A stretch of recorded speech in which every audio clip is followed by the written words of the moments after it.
I love chicken heads.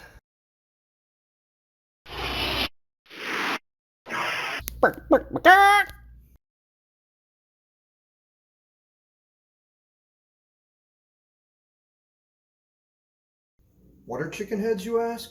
They're chunks of stone protruding from the main wall on a climb. They vary in size and extent of their protrusion. I suppose someone named them that after a very obvious one resembled a chicken head. A note for grammarians here. On a farm, the term chicken head consists of two words. On a climb, in climbers' parlance, it's often a single word. Chicken heads can be fingers of rock that jut out from the wall, or they can be more subtle plates. While these plates resemble an alligator's scales more than a chicken's head, they are still called chicken heads. What makes a chunk of stone a chicken head is the fact that you can grab onto it or around it, unlike a round blob. Chicken heads are sometimes wider away from the wall and narrower at the neck or the waist, closer to the wall. You may recognize some of the holes at your local gym that potentially qualify as chicken heads. I love chicken heads because they make for great handholds. I love them so much, my dad even made one specially for my home climbing wall. Furthermore, chicken heads provide excellent protection opportunities. Many slab climbs go without bolts because they're covered in chicken heads. You can either place protection between the heads or sling the heads themselves. The key to finding a good chicken head that won't let your piece pop out or your sling slide off is to look for the lips. Yep, who'd think to look for lips on a chicken head? Note how the outer surface of the plate overlaps an undercut portion of the rock. In alligator scale formations, you can often place stoppers or tricams in the gaps between the plates. And while these crevices are shallower than a typical crack, the lips keep the stoppers from pulling out. So, how do you sling a chicken head?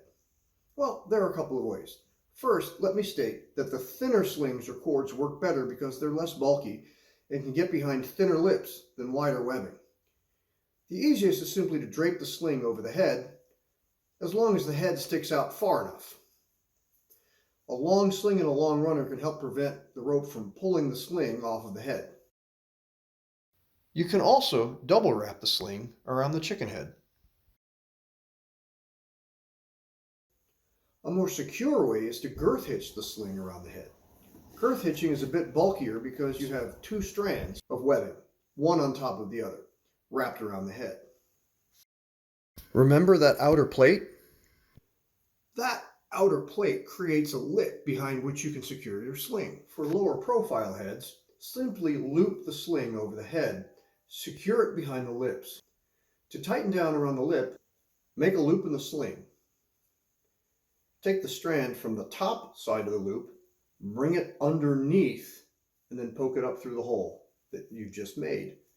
This effectively creates a slip knot, which enables you to cinch the sling around the head. Get creative.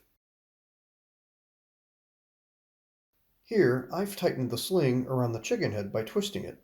The quick draw's top beener pushes against the rock, preventing the sling from untwisting. So, get out there and tie off some chicken heads. No, don't tie off any holes at your local gym.